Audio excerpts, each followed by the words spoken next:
നമസ്കാരം. മിടിപ്പ് തേടി കാത്തിരിപ്പിൻ്റെ 6 നാളുകൾ.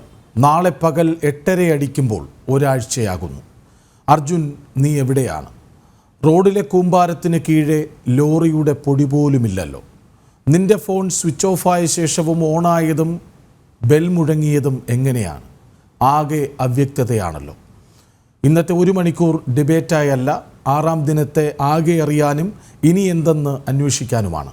ഒപ്പം ചേരും ശിരൂരിൽ നിന്ന് KJ ശ്രീജിത്ത്, അർജുൻ്റെ കോഴിക്കോട്ടെ വീടിനടുത്ത് നിന്ന് ഗോകുൽ K വേണുഗോപാൽ, അരുൺ ആലത്തൂർ, നാട്ടുകാരൻ ഷിജു മാനത്താനത്ത്, ഒപ്പം മേജർ രവിയെയും രക്ഷാപ്രവർത്തകൻ രഞ്ജിത്ത് ഇസ്രയേലിനെയും ലോറി ഉടമ മനാഫിനെയും പ്രതീക്ഷിക്കുന്നു. ആദ്യം നാട്ടുകാരനിലേക്ക്. ഈ 6ാം ദിനം രാത്രി ഷിലൂരിൽ നിന്ന് എന്തറിയിപ്പാണ് കിട്ടിയത്?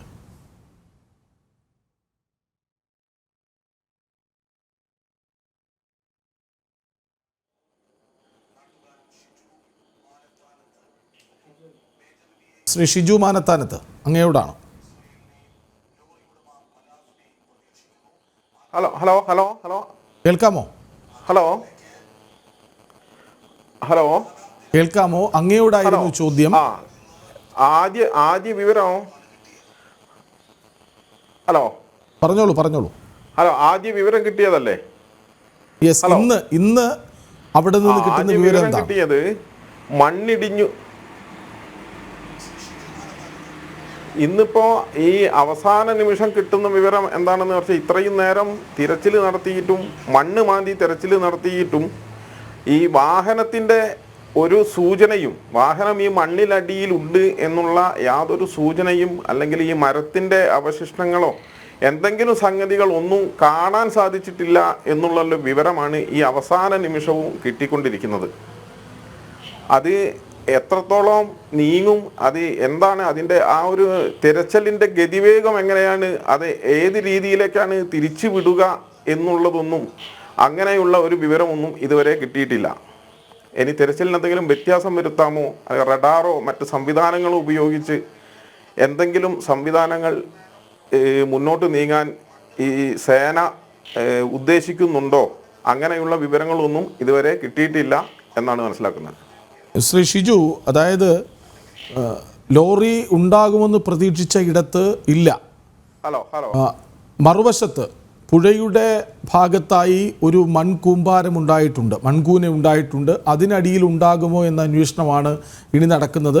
ആഴത്തിൽ പരിശോധിക്കാൻ ശേഷിയുള്ള റഡാർ സംവിധാനം നാളെ കൊണ്ടുവരും എന്നറിയുന്നു. അത്യാധുനിക ഉപകരണങ്ങൾ കൊണ്ടുവരാൻ സൈന്യവും ശ്രമിക്കുന്നുണ്ട്. ഇനിയത്തെ പ്രതീക്ഷ മുഴുവൻ പുഴയിലെ മൺകൂനയിലേക്കാണ്.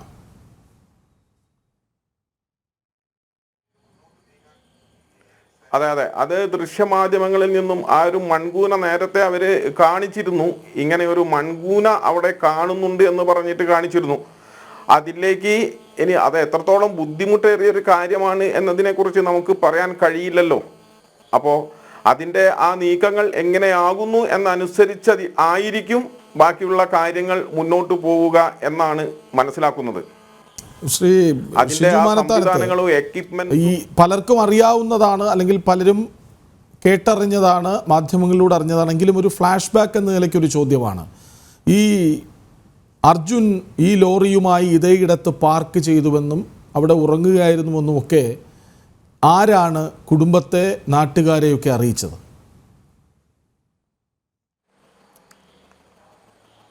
അത് അവിടെ ആ സമീപത്തു കൂടെ ഈ ലോറികളുമായി പോകുന്ന ഡ്രൈവർമാരുടെ അടുത്തു നിന്നും കിട്ടിയ വിവരമാണ് എന്നാണ് മനസ്സിലാക്കുന്നത്.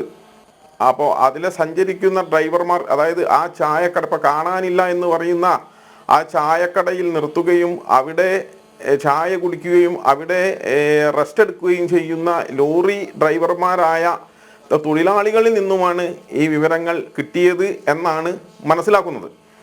ശരി, ഞാൻ അങ്ങയിലേക്ക് വരാം. അരുൺ ആലത്തൂർ ഈ അർജുൻ്റെ വീടിനടുത്ത് നിന്നൊപ്പം ചേരുന്നുണ്ട്. അർജുൻ, കുടുംബം കഴിഞ്ഞ മണിക്കൂറുകളിലൊന്നും മാധ്യമങ്ങളോട് പ്രതികരിച്ചിട്ടില്ല. അവരുമായി അല്ലാതെ സംസാരിക്കാനായോ? എന്തു പറയുന്നു?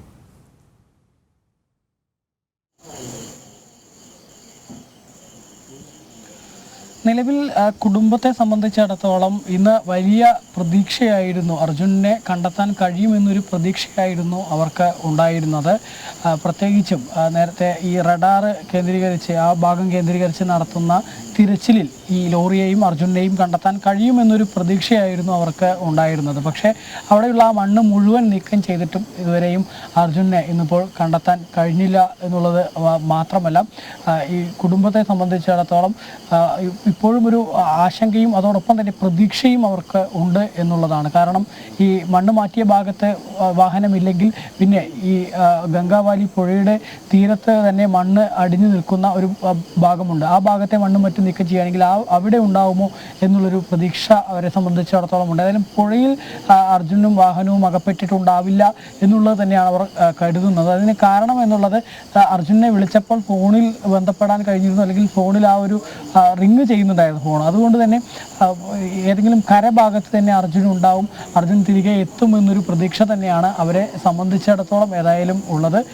അതേസമയം തന്നെ കുടുംബം ഇതുവരെ പ്രതികരിക്കാൻ തയ്യാറായിട്ടില്ല. അതിന് കാരണം എന്നുള്ളത് സൈന്യം ഉൾപ്പെടെ എത്തുന്നതോടുകൂടെ തന്നെ ഇന്ന് ഈ അർജുനെ കണ്ടെത്താൻ കഴിയുമെന്നൊരു പ്രതീക്ഷയായിരുന്നു അവർക്ക് ഉണ്ടായിരുന്നത്. വൈകുന്നേരം വരെയും ആ പ്രതീക്ഷ ഉണ്ടായിരുന്നു. രാവിലെ ആണെങ്കിൽ അർജുൻ്റെ വീടിന് സമീപത്ത് ഇന്നലെയൊക്കെ നമുക്കറിയാം ഈ സമയത്തൊക്കെ വലിയ രീതിയിൽ പ്രതിഷേധങ്ങൾ ഉണ്ടാകുന്ന സ്ഥിതി ഉണ്ടായിരുന്നു. ഈ രക്ഷാപ്രവർത്തനം ദ്രുതഗതിയിലല്ല, അതിൽ വലിയ രീതിയിലുള്ളൊരു മെല്ലെപ്പോക്ക് ഉണ്ടാകുന്നു എന്നുള്ളൊരു പരാതിയായിരുന്നു ഈ അർജുൻ്റെ വീടിന് സമീപത്തുള്ള കണ്ണാടിക്കൽ ഭാഗത്തുള്ള കുടുംബ അംഗങ്ങളാണെങ്കിലും മറ്റ് ബന്ധുക്കളാണെങ്കിലും നാട്ടുകാരാണെങ്കിലും ഒക്കെ ഉന്നയിച്ചിട്ടുണ്ടായിരുന്ന ഒരു പരാതി എന്നുള്ളത് രക്ഷാപ്രവർത്തനം ഊർജിതമായി നടക്കുന്നില്ല എന്നുള്ളതായിരുന്നു. മാത്രമല്ല കുടുംബത്തിൻ്റെ ഒരു ആവശ്യം എന്നുള്ളത് ഈ രക്ഷാപ്രവർത്തനത്തിന് സൈന്യം വരണം എന്നുള്ളതായിരുന്നു. ഇന്ന് രാവിലെയും ഈ നാട്ടുകാർ ഉൾപ്പെടെ തെരുവിലിറങ്ങി സ്ത്രീകളും കുട്ടികളും ഉൾപ്പെടെ ഉള്ളവർ പ്രതിഷേധിക്കുന്ന ഒരു സാഹചര്യം ഉണ്ടായിരുന്നു.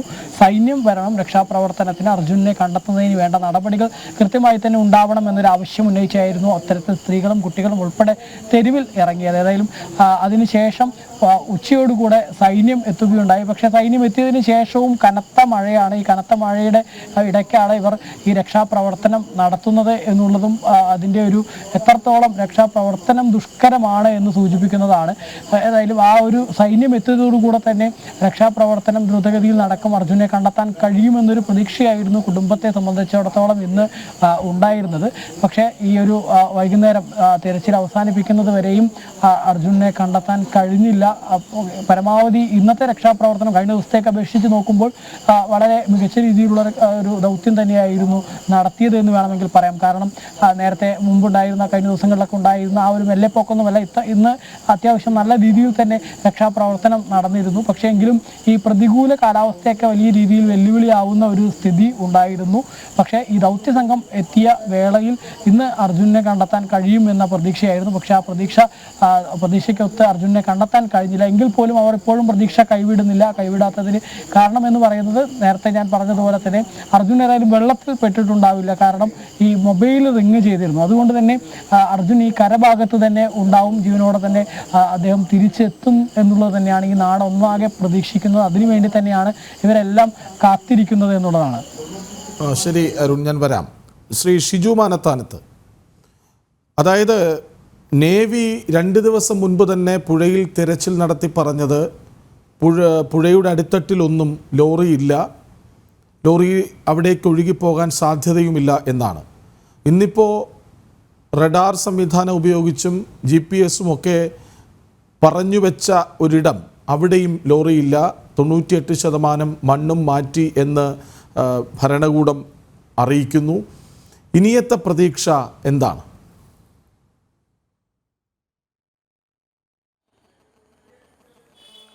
അവര് അന്ന് അതായത് സ്ഥിരീകരണം പറഞ്ഞിട്ടില്ലല്ലോ. അവർ പറയുന്നത് എന്താ വെച്ചാൽ അതിനകത്ത് വ്യതിയാനങ്ങൾ വരാം, കാലാവസ്ഥക്കനുസരിച്ചിട്ടുള്ള വ്യതിയാനങ്ങൾ വരുന്ന സമയത്ത് അതിൻ്റെ കാഴ്ചയ്ക്കും മറ്റും വ്യത്യാസങ്ങൾ വരാം എന്ന് അവരന്നേ പറഞ്ഞിട്ടുണ്ട്. അതുപോലെ ഇന്നിപ്പോൾ അവിടെ ഭയങ്കര മഴയാണ്. ഭയങ്കര മഴ എന്ന് പറഞ്ഞാൽ നമ്മൾ ദൃശ്യമാധ്യമങ്ങൾ നമ്മളത് തത്സമയം തന്നെ വളരെ സൗകര്യത്തോടു കൂടി കാണിക്കുന്നുണ്ടല്ലോ, വളരെ കൃത്യമായി തന്നെ കാണിക്കുന്നുണ്ടല്ലോ. ശക്തമായ മഴയാണ്. അപ്പോൾ ആ കാര്യങ്ങളിലേക്ക് പോകുന്ന സമയത്ത് അതിൽ എന്തൊക്കെയാണ് ആ തരംഗത്തിന് വ്യതിയാനം വരുന്നത് അനുസരിച്ചിട്ട് ഇരിക്കും എന്ന് അവർ പറയുന്നുമുണ്ട്. അപ്പോൾ എങ്ങനെയാണ് ഇതിൻ്റെ അകത്തൊരു സ്ഥിരീകരണം നടത്തുക, എന്നുള്ളത് വളരെ പ്രധാനപ്പെട്ട ഒരു കാര്യം തന്നെയാണ്. അതിനെപ്പറ്റി ആ വീട്ടുകാരുടെ ഒരു അവസ്ഥ എന്ന് പറയുന്ന സമയത്ത് വളരെ ദയനീയമായ ഭക്ഷണവും കഴിക്കാതെ, അതായത് ഭക്ഷണമൊന്നും കഴിക്കാതെ, വളരെ വെള്ളം പോലും കുടിക്കാൻ സാധിക്കാതെ ഇത്രയും ദിവസം പിന്നിടുന്ന സമയത്ത് ഈ സംവിധാനങ്ങളിലേക്ക് നമ്മൾ പോകുമ്പോൾ, ഇതിൻ്റെ ഗതിവിഗതികളെ കുറിച്ച് പറയുമ്പോൾ വളരെയധികം മാനസികമായിട്ട് വേദന അനുഭവപ്പെടുന്ന, കാരണം നമ്മുടെയൊക്കെ ചെറുപ്പത്തിലെ കാണുന്ന പയ്യനാണ്, നമുക്ക് വളരെയധികം പരിചയമുള്ള പയ്യനാണ്, അവൻ വളരെ ചെറുപ്പത്തിലേ കണ്ടുപടുന്നത്. അപ്പോൾ അതിനെക്കുറിച്ച് കൂടുതൽ വിശദീകരിക്കുന്ന സമയത്ത് മാനസികമായി തന്നെ വളരെയധികം ഒരു വിഷമം നേരിടുന്നു. കൂടുതലായിട്ട് പറയുവാനോ അതിനെപ്പറ്റി വിശകലനം ചെയ്യുവാനോ കാരണം അവരെ ഫാമിലിയായിട്ട്, കുടുംബമായിട്ട്, അച്ഛനായാലും അമ്മയായാലും ശരി, വളരെയധികം നമുക്ക് പരിചയവും ദിവസവും കാണുന്ന, ദിവസവും 2-3 പ്രാവശ്യം കാണുന്ന ആൾക്കാരുമാണ്. അപ്പോൾ അങ്ങനെ ഒരു വിശകലനത്തിലേക്ക് ചെയ്യുമ്പോൾ പെട്ടെന്നൊരു മാനസികമായിട്ടുള്ളൊരു വിഷമം കൂടി ഉണ്ട് എന്ന് അവസ്ഥ മനസ്സിലാക്കുന്നു. എങ്കിലും ഈ തുടക്കത്തിൽ ഇപ്പോൾ ഇന്ന് കണ്ട സൗകര്യങ്ങൾ, ഇന്ന് കണ്ട സംവിധാനങ്ങൾ, ഇന്ന് കണ്ട രക്ഷാപ്രവർത്തനത്തിൻ്റെ വേഗത തുടക്കത്തിലേ ഉണ്ടായിരുന്നുവെങ്കിൽ എന്ന് തോന്നിപ്പോയോ? അങ്ങനെ ഈ സൈന്യം വന്ന ശേഷം അങ്ങനെ ഒരു മാനസികാവസ്ഥയിലേക്ക് പോയിട്ടുണ്ട് എന്നുള്ള കാര്യം ശരിയാണ്. കാരണം അവിടെ ഈ മണ്ണ് മാന്തുന്ന കാര്യങ്ങൾക്കും അവിടെ നിയന്ത്രിക്കുന്ന കാര്യങ്ങൾക്കും നിർദ്ദേശം കൊടുക്കുന്ന കാര്യങ്ങൾക്കും ഒക്കെ തന്നെ വളരെയധികം വേഗത കൈവന്നിട്ടുണ്ട് എന്ന് നമ്മൾ നേരിട്ട് കണ്ടു. അപ്പോൾ അത് അങ്ങനെ തോന്നിപ്പോയിട്ടുണ്ടോ എന്ന് ചോദിച്ചാൽ തോന്നിപ്പോയിട്ടുണ്ട് എന്ന് തന്നെ പറയേണ്ടി വരും. ഇത് മറ്റാരെയും കുറ്റപ്പെടുത്താനോ അല്ലെങ്കിൽ എന്തെങ്കിലും തർക്കങ്ങളിലേക്ക് കൊണ്ടുപോകാനോ ഉദ്ദേശിച്ച് പറഞ്ഞതല്ല. പക്ഷെ അങ്ങനെ തോന്നിയോ എന്ന് ചോദിച്ചാൽ തോന്നി എന്ന് തന്നെ പറയേണ്ടി വരും. ശരി, അരുണാലത്തൂർ, ഈ റോഡിലെ മണ്ണുമാറ്റലായിരുന്നു ആദ്യം നടന്നുകൊണ്ടിരുന്നത്. അതും വാഹനങ്ങൾക്ക് അങ്ങോട്ടും ഇങ്ങോട്ടും പോകാനുള്ള സൗകര്യം ഒരുക്കലായിരുന്നു എന്നാണ് കഴിഞ്ഞ ദിവസം ജിതിനടക്കം പരാതി, ആക്ഷേപം ഉന്നയിച്ചത്. ഇപ്പോൾ റോഡിലെ മണ്ണ് 98% നീക്കി എന്ന് പറയുന്നു. അപ്പോഴും അവ്യക്തതകൾ പലത് ബാക്കിയാണ്. കുടുംബം ഇക്കാര്യത്തിൽ എന്താണ് പറയുന്നത്? അതായത് ആദ്യത്തെ ദിവസം 2 ദിവസം ഫോൺ ഓഫായിരുന്നുവെന്നും പിന്നീട് വിളിച്ചപ്പോൾ ഫോൺ റിങ് ചെയ്തുവെന്നും പിന്നീട് വീണ്ടും ഫോൺ ഓഫായെന്നും ഒക്കെ നമ്മൾ കേട്ടു. ഒരു സുഹൃത്തിനെ വിളിച്ചത് നമ്മൾ അറിഞ്ഞു. കുടുംബാംഗങ്ങൾ തന്നെ ഇക്കാര്യം വ്യക്തമാക്കിയതുമാണ്. ഒന്നും അങ്ങോട്ട് ഒരു എത്തും പിടിയും കിട്ടുന്നില്ലല്ലോ.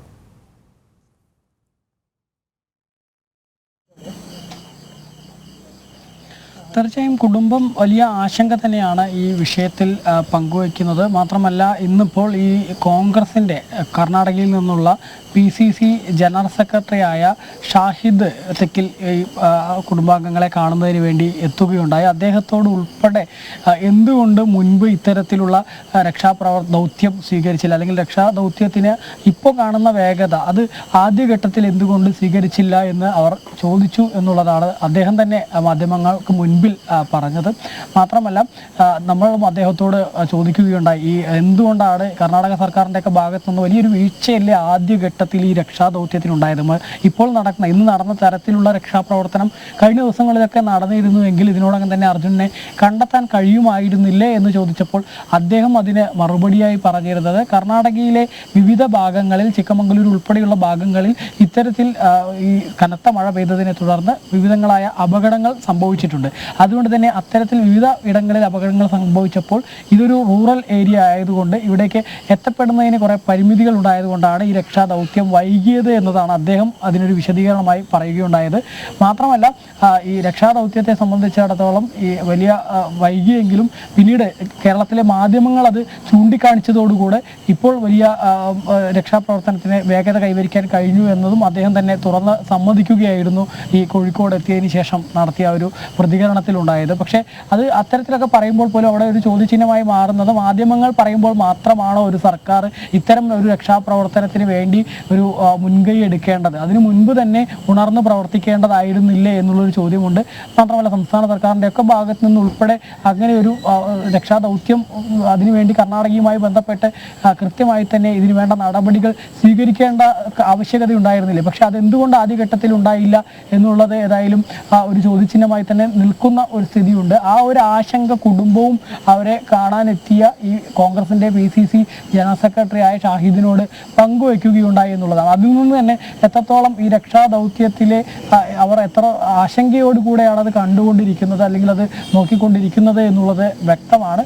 നിലവിൽ ഏതായാലും ഈ ഒരു കർണാടക സർക്കാരിൻ്റെ ഭാഗത്തു നിന്നും ആദ്യഘട്ടത്തിലൊക്കെ കുറച്ച് വാഹനങ്ങളും ഈ ലോറികളും അതുപോലെ തന്നെ കുറച്ച് മണ്ണുമാന്തി യന്ത്രങ്ങളും മാത്രമേ അവിടെ ഉണ്ടായിരുന്നുള്ളൂ എങ്കിൽ ഇപ്പോൾ ഏതായാലും അത് കൂടുതലായിട്ടുണ്ട്. മാത്രമല്ല സൈന്യം നിയന്ത്രണം ഏറ്റെടുത്തതോടുകൂടെ തന്നെ വലിയൊരു ആശ്വാസം ഉണ്ട്. പക്ഷേ ആ ആശ്വാസം ഉണ്ടെങ്കിലും ഇന്ന് സൈന്യത്തിൻ്റെ ഇടപെടലിൽ ആ ഒരു രക്ഷാദൗത്യത്തിൽ ഇതുവരെയും അർജുനെ കണ്ടെത്താൻ കഴിഞ്ഞില്ല എന്നുള്ളതൊരു ആശങ്കയായി തന്നെ തുടരുന്നു എന്നുള്ളതാണ്. അതേസമയം തന്നെ ഇനിയിപ്പോൾ നാളെയും കനത്ത മഴ പെയ്യുകയാണെങ്കിൽ പോലും ഈ സൈന്യം എന്ന് പറയുമ്പോൾ നമുക്കറിയാം പ്രത്യേക ഏത് പ്രതികൂല കാലാവസ്ഥയിലും ഇത്തരത്തിലുള്ള രക്ഷാപ്രവർത്തനങ്ങളും മറ്റുമൊക്കെ നടത്തുന്നതിന് വേണ്ടിയുള്ള ട്രെയിനിങ് നേടിയിട്ടുള്ളവരാണ്. അതുകൊണ്ട് തന്നെ അവരെ സംബന്ധിച്ചിടത്തോളം അതൊന്നും ഒരു വെല്ലുവിളിയായിരിക്കില്ല. അതിനെയൊക്കെ ആ വെല്ലുവിളികളെയൊക്കെ നേരിട്ടുകൊണ്ട് തന്നെ അവർ കൃത്യമായി തന്നെ രക്ഷാദൗത്യം നടത്തും, അർജുനെ കണ്ടെത്തും എന്നുള്ളൊരു പ്രതീക്ഷ തന്നെയാണ് ഇപ്പോൾ ഈ ഒരു രാത്രിയിലും ഈ ഒരു നാടിന് ഒന്നാകെ ഉള്ളത്. അർജുനൻ്റെ കുടുംബാംഗങ്ങൾക്കും നാട്ടുകാർക്കും ഒക്കെ ഉള്ളത് അത്തരത്തിൽ തന്നെയാണ് എന്നുള്ളതാണ്.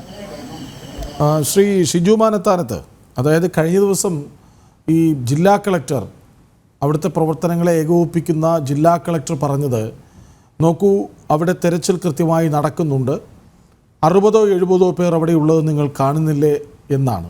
അതായത് 60 ആണോ 70 ആണോ എന്ന് കൃത്യമായൊരു നമ്പർ ഇതൊക്കെയും ഏകോപിപ്പിക്കുന്ന ജില്ലാ കളക്ടർക്ക് പോലും പറയാനാകുന്നില്ല. അതായത് ഇന്നലെ പോലീസ് സംവിധാനം അക്കാര്യം പറയുകയും ചെയ്തു. ജില്ലാ കളക്ടറുടെ പരിചയക്കുറവ് ഒരു പരിധിവരെ ചില പ്രശ്നങ്ങൾ ഉണ്ടാക്കിയിട്ടുണ്ടെന്ന് അവർ തന്നെ സമ്മതിക്കുന്നുണ്ട്. ഏകോപനത്തെയാണോ ആദ്യം കുറ്റപ്പെടുത്തേണ്ടത്?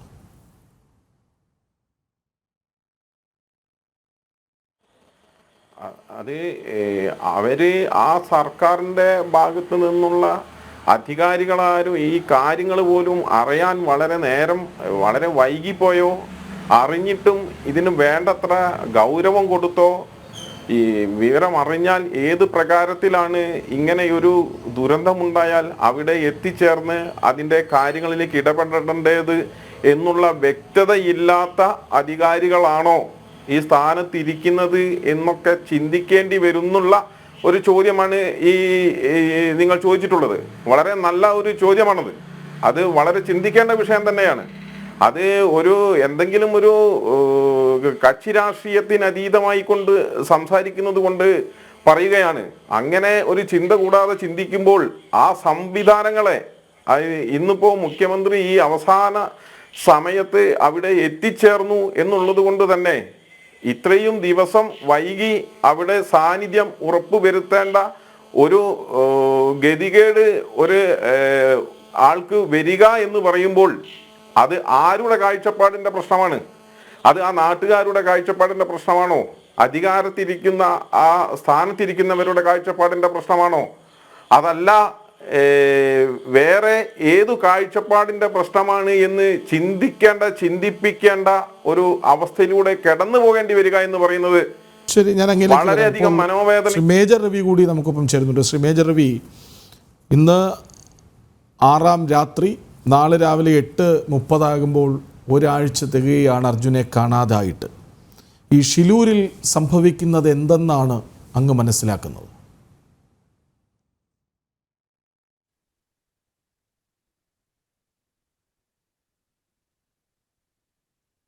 ശ്രീ മേജർ രവി, അതൊന്ന് അൺമ്യൂട്ട് ചെയ്യാമോ?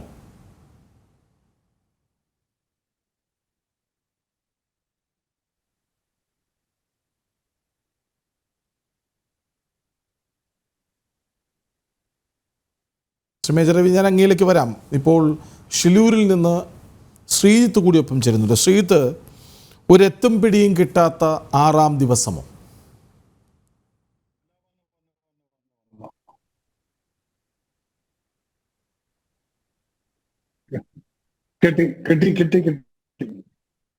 ശ്രീജിത്ത് കേൾക്കാമോ?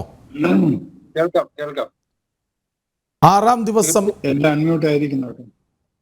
ശരി സാർ, ഞാൻ ശ്രീ മേജർ രവിയിലേക്ക് പോകാം. ശ്രീ മേജർ രവിയിലേക്ക് പോകുന്നു. ശ്രീ മേജർ രവി, ഈ ഷിലൂരിൽ സംഭവിക്കുന്നത് എന്താണെന്നാണ് അങ്ങ് മനസ്സിലാക്കുന്നത്?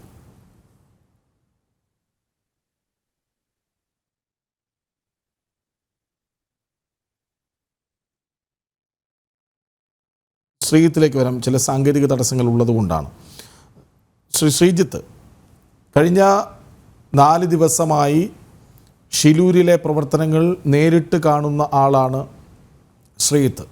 അവിടെ എന്തൊക്കെ പ്രവർത്തനങ്ങൾ നടക്കുന്നുണ്ടെന്നും എന്തൊക്കെ മറയ്ക്കുന്നുവെന്നും എങ്ങനെയാണ് രക്ഷാപ്രവർത്തനത്തിൻ്റെ വേഗതയെന്നുമൊക്കെ നേരിട്ട് കണ്ട ആളാണ്. 6-ാം ദിവസം എങ്ങനെയായിരുന്നു? കൃഷ്ണരാജ്, ഇന്നായിരുന്നു ഞാൻ ഇവിടെ വന്നതിന് ശേഷം ഏറ്റവും മികച്ച രീതിയിലുള്ള ഒരു പ്രവർത്തനം കണ്ടത്. അത് ഇന്ന് കർണാടകയിൽ നിന്നുള്ള രക്ഷാ ദൗത്യ സംഘം എത്തും മുൻപ് രഞ്ജിത്തിന്റെ നേതൃത്വത്തിൽ ഒരു മലയാളി സംഘം ഈ പ്രദേശത്തേക്ക് എത്തുകയാണ്. അവർ രാവിലെ മുതൽ തന്നെ ഇത്തരത്തിലുള്ള പ്രവർത്തനവുമായി രംഗത്തിറങ്ങുകയായിരുന്നു. വളരെ വലിയ രീതിയിൽ തന്നെ അവർ വേഗത്തിലായിരുന്നു. മലയാളികളുടെ ഒരു എനർജി ഉണ്ടല്ലോ, ആ എനർജി ഉൾക്കൊള്ളുന്ന തരത്തിൽ വളരെ വേഗത്തിൽ ആ മണ്ണ് മാറ്റുന്ന രീതിയാണ്. അവരടുത്ത് ആരും നിർദ്ദേശമൊന്നും നൽകുന്നില്ല, പക്ഷെ അവർ ആ മുന്നോട്ട് ഇറങ്ങുകയാണ്, മണ്ണ് വളരെ വേഗത്തിൽ മാറ്റുന്നു. അത്തരത്തിൽ ആ രാവിലെ 7 മണിയോട് തന്നെ അത്തരത്തിലുള്ള പ്രവർത്തനങ്ങൾ ആരംഭിച്ചിരുന്നു. അതിനുശേഷമായിരുന്നു ഈ ദൗത്യ സംഘം എത്തുന്നത്. കർണാടകയിലെ NDRF-ഉം അതോടൊപ്പം തന്നെയുള്ള മറ്റു ദൗത്യ സംഘവും പിന്നീട് എത്തി പരിശോധന നടത്തുകയായിരുന്നു. പക്ഷേ അതോടൊപ്പം കൂട്ടിച്ചേർക്കാനുള്ളത് നിലവിൽ 4 ദിവസമായി ഇവിടെ ഉണ്ട്. പക്ഷേ ഏറ്റവും കൂടുതൽ മഴ ശക്തമായി ഇന്നാണ് ഉണ്ടായിരിക്കുന്നത്. ഇന്ന് 3 മണിയോടെ ഈ പ്രദേശത്ത് ശക്തമായ മഴയുണ്ടായിരുന്നു. അതായത് ഏറ്റവും പ്രതികൂല കാലാവസ്ഥ ആയിരുന്നിട്ട് പോലും ഇന്നാണ് രക്ഷാപ്രവർത്തനം കാര്യമായി നടന്നത്. തീർച്ചയായും അത്തരത്തിലാണ്. കാരണം ഈ മാധ്യമങ്ങൾ ഉൾപ്പെടെ നമ്മോട് അവിടെ നിന്ന് മാറാൻ പറഞ്ഞാലും ഞങ്ങൾ പരമാവധി അവിടുത്തെ ദൃശ്യങ്ങൾ ജനങ്ങളിലേക്ക് എത്തിക്കാൻ വേണ്ടി അവിടെ തന്നെ നിൽക്കുകയായിരുന്നു പതിവ്. പക്ഷെ ഇന്നാണ് ആദ്യമായി നമ്മൾ തന്നെ അവിടെ നിന്നും ഈ നിർദ്ദേശം ഇവർ തന്നിട്ടും തരാതെ തന്നെ നമ്മൾ മാറുന്ന ഒരു സാഹചര്യം ഉണ്ടായി. കാരണം അത്തരത്തിലായിരുന്നു അവിടുത്തെ കാറ്റും അതോടൊപ്പം തന്നെ മഴയും. അവിടെ നിന്നവരെല്ലാവരും ഭയപ്പെടുന്ന ഒരു സാഹചര്യം ഉണ്ടായിരുന്നു. അത്തരത്തിൽ വലിയ മഴയായിരുന്നു അവിടെ ഉണ്ടായിരുന്നത്. ഈ കാറ്റ് ഉൾപ്പെടെ ഉള്ള ഒരു വലിയ ഒരു ഭീകരമായ ഒരു അന്തരീക്ഷം ഉണ്ടായിരുന്നു. പക്ഷേ മുൻപ് ഇത്തരത്തിൽ ഈ മഴ, ചെറിയൊരു ചാറ്റൽ മഴ വന്നാൽ തന്നെ ഈ ദൗത്യ സംഘം ഈ പ്രവർത്തനം നിർത്തി പോകുന്ന ഒരു അവസ്ഥ ഉണ്ടായിരുന്നു. പക്ഷെ ഇന്ന് അവിടെ സൈനികർ ഉണ്ടായിരുന്നു. അതോടൊപ്പം തന്നെ രഞ്ജിത്തിന്റെ നേതൃത്വത്തിൽ മലയാളികളുടെ ഒരു സംഘം ഉണ്ടായിരുന്നു. അവരായിരുന്നു ഈ പ്രവർത്തനവുമായി മുന്നോട്ട് പോയത്. അതിനുശേഷമായിരുന്നു ഇത്തരത്തിൽ ഈ സിദ്ധരാമയ്യ ഉൾപ്പെടെയുള്ളവർ അവിടെ എത്തുന്നത്. പക്ഷെ ആ സമയങ്ങളിൽ ഈ കുടുംബം ആരോപിക്കുന്ന പ്രശ്നമുണ്ട്. കാരണം ഈ മുഖ്യമന്ത്രി വരുന്ന പ്രമാണിച്ച് ഈ 11 മണിയോടെ തന്നെ ഇത്തരത്തിൽ വലിയ സുരക്ഷാ ക്രമീകരണങ്ങൾ ഒരുക്കിയിരുന്നു. ആ സാഹചര്യത്തിൽ ഇത്തരത്തിൽ വേഗത്തിൽ മണ്ണ് ഈ ലോറിയിലേക്ക് കയറ്റുകയാണ്. പക്ഷെ ഈ ലോറി കടത്തിവിടാനുള്ള സാഹചര്യം പല സമയങ്ങളിലും ബുദ്ധിമുട്ട് അനുഭവിക്കുന്നത് നാം കണ്ടിരുന്നു. അത് കുടുംബവും ഇടയ്ക്കിടെ പരാതിയായി ഉന്നയിച്ചിരുന്നു. പിന്നീടായിരുന്നു ഈ 3 മണിയോടെ തന്നെ സിദ്ധരാമയ്യ ആ പ്രദേശത്തെത്തുകയും സൈനികരുമായി സംസാരിക്കുകയും ചെയ്തു. പക്ഷെ അതോടൊപ്പം കൂട്ടിച്ചേർക്കാനുള്ളത്, ഇന്ന് രാവിലെ ആയിരുന്നു MLA തന്നെ തുറന്നു സമ്മതിച്ചിട്ടുണ്ട് തങ്ങളുടെ ഭാഗത്ത് വീഴ്ച ഉണ്ടായിട്ടുണ്ട്. അത് ജില്ലാ ഭരണകൂടത്തിന്റെ ഭാഗത്താണ് ആ വീഴ്ച ഇവർ പഴിച്ചായിരുന്നത്. ആ പുതിയൊരു കളക്ടറാണ് ഈ ഉത്തര കർണാടകയിലുള്ളത്.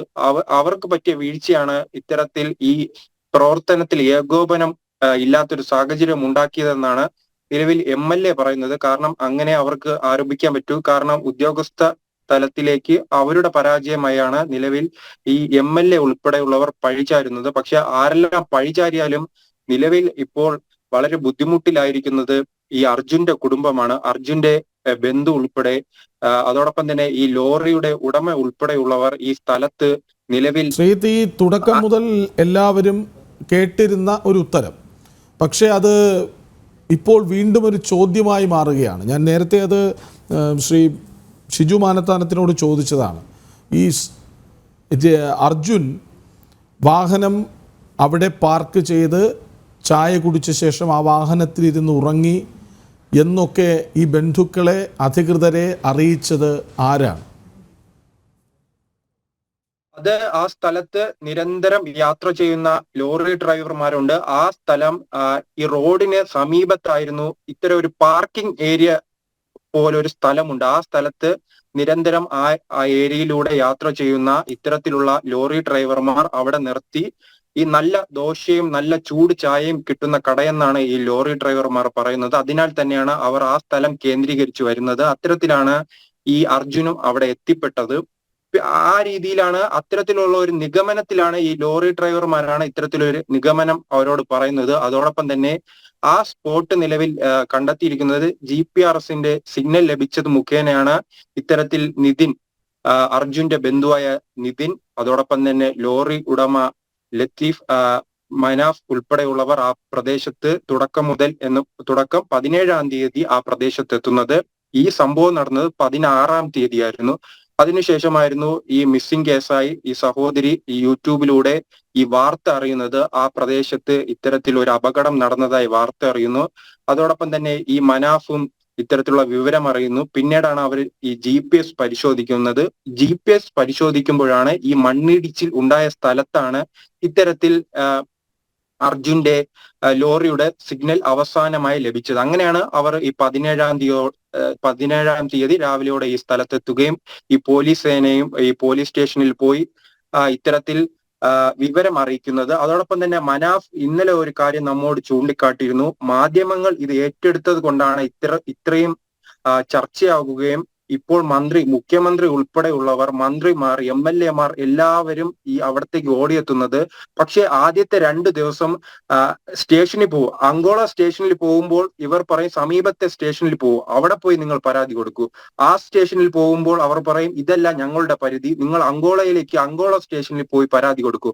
അങ്ങനെ രീതിയിൽ അവരോട് തുടക്കം മുതൽ തന്നെ ഈ പോലീസും അതോടൊപ്പം തന്നെ ഈ ജില്ലാ ഭരണകൂടവും പെരുമാറിയതായും ലത്തീഫ് പറയുന്നു. ഈ അർജുന്റെ ബന്ധുവായ ജിതിനും ഇത്തരത്തിലൊരു അഭിപ്രായമാണ് രേഖപ്പെടുത്തുന്നത്. തുടക്കത്തിൽ വലിയ വീഴ്ചയായിരുന്നു. വീഴ്ചയെന്ന് പറയുമ്പോൾ ഒരു മനുഷ്യന്റെ ജീവനല്ല, നിലവിൽ 3 പേർ ആ പ്രദേശത്ത് കുടുങ്ങിക്കിടക്കുന്നതായാണ് ജില്ലാ ഭരണകൂടത്തിന്റെ കണക്ക്. പക്ഷെ അത് കൃത്യമാണോ എന്ന് പോലും വ്യക്തമല്ല.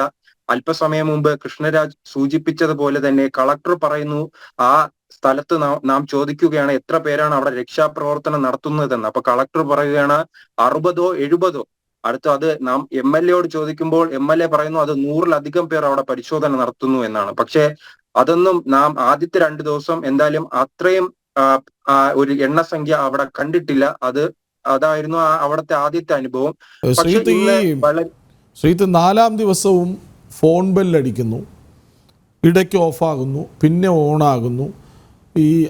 ഇതിൽ നിന്ന് മനസ്സിലാക്കേണ്ടത് വാഹനം പുഴയിലേക്ക് പോയിട്ടില്ല എന്നല്ലേ? തീർച്ചയായും. അത് അല്പസമയം മുൻപ് റവന്യൂ വകുപ്പ് മന്ത്രി പറഞ്ഞിരുന്നു ഈ വാഹനം ഈ മണ്ണ് പരിശോധന നടത്തുന്ന സ്ഥലത്ത് കണ്ടെത്തിയിട്ടില്ല എന്നായിരുന്നു പറഞ്ഞത്. പക്ഷെ അല്പസമയം മുൻപ് അതിനെ തള്ളിക്കൊണ്ട് അവിടെ രക്ഷാപ്രവർത്തനം നടത്തുന്ന രഞ്ജിത്ത് മുന്നോട്ട് വന്നിട്ടുണ്ട്. രഞ്ജിത്തിന്റെ പ്രധാന ചോദ്യം ഇതാണ്, ആ വാഹനത്തിൽ ഈ ഫോൺ ഉണ്ടായിരുന്നു, അർജുന്റെ ഫോൺ ഉണ്ടായിരുന്നു. ഇത്തരത്തിലേക്ക് ഈ വാഹനം ഈ പുഴയിലേക്ക് പോകുകയാണെങ്കിൽ എങ്ങനെയാണ് ഈ ഫോൺ റിങ് ചെയ്യുക എന്നൊരു ചോദ്യം ഉന്നയിക്കുന്നുണ്ട്. ഈ രഞ്ജിത്ത് ഇസ്രായേലിനെ ഒന്ന് വിളിച്ച് കണക്ട് ചെയ്യാൻ ശ്രമിക്കുക. അദ്ദേഹം ഇപ്പോഴും രക്ഷാപ്രവർത്തന മുഖത്തുണ്ട്. ഒന്ന് വിളിച്ച് അന്വേഷിക്കുക, കഴിയുമെങ്കിൽ പ്രതികരിക്കാൻ പറയുക. അതുപോലെ തന്നെ ലോറി ഉടമ മനാഫിനെയും ഒന്ന് കണക്ട് ചെയ്യാൻ ശ്രമിക്കുക. ശ്രീത്ത് തുടർന്നോളൂ. തീർച്ചയായും ആ മേഖലയിൽ നിലവിലും പരിശോധന തുടരുകയാണ്. മന്ത്രി പറഞ്ഞിട്ട് ഉള്ളത് ആ മേഖലയിൽ ഈ വാഹനം കണ്ടിട്ടില്ല എന്നാണ്. പക്ഷെ ഈ പ്രവർത്തനത്തിനിടയിലാണ് മനാഫ് പുറത്തു വന്ന് ഇത്തരത്തിലൊരു വിവരം കൈമാറിയിരിക്കുന്നത്.